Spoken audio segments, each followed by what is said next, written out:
Nobody wants to lose their hard work, so saving is extremely important here in Word 2013.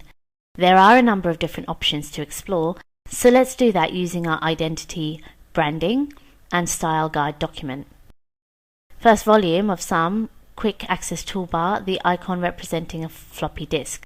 That is your save button, and that's the fastest way to update changes. Also, the keyboard shortcut Ctrl S will do the same thing. So if you're updating a document that's already been given a name and has been saved at least once, to be updating those changes. For example, here in our document, clicking this button will update any changes we have made. Now when creating a new document from scratch, or if you want to choose a different name or location, for example, we need something called Save As, and we access that from the File tab. Clicking that takes us to the Backstage where we can click Save As. Now from here you're going to see certain defaults. Right at the top of the list, here, Word 2013 is Drive, the cloud, and if you wanted to, you could save your documents to SkyDrive. Everybody gets some free space with their Windows Live account, for example, and if you need more space, you can buy more space. It means it's in the cloud and you'll have access to it from any computer or device that's connected.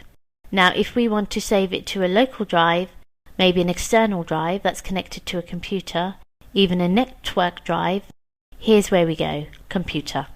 Now, with Computer selected, over here on the right hand side, the current folder where it already exists, some recent folders we need to have used in the past, and a Browse button.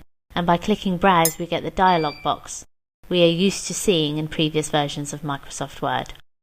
So here we see the name, and if we want to keep the same name, that's fine, we don't have to touch anything. If you want to make a version of this, we might add a number at the end. Let's do that. That's called Identity Branding and Style Guide, space 2. And you notice right below, it's going to be saved as a Word document. Now when we click this drop down, it's quite a list of formats to choose from.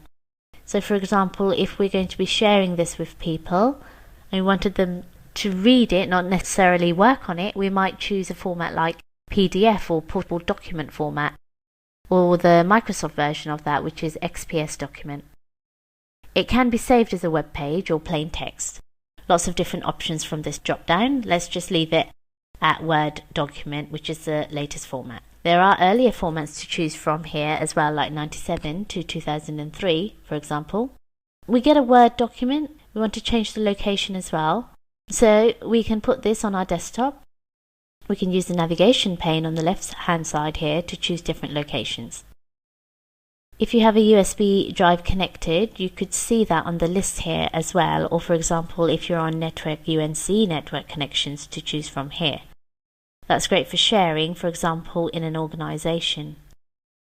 So let's make a selection. We'll go to the desktop now. We're saving a copy of this in a different location using the same name with the 2 on the end, and clicking Save is going to do just that. Now the document does stay open, so now working on the newer version of this document, which is saved on the desktop. You see the name on the title bar, Identity Branding and Style Guide 2. So of course if we make changes to this, we want to update them, we have the keyboard shortcut Ctrl S or the quick access toolbar where we can click the Save button. But if we want to make any changes to the name, location, for example, even the format, we need to go to Save As.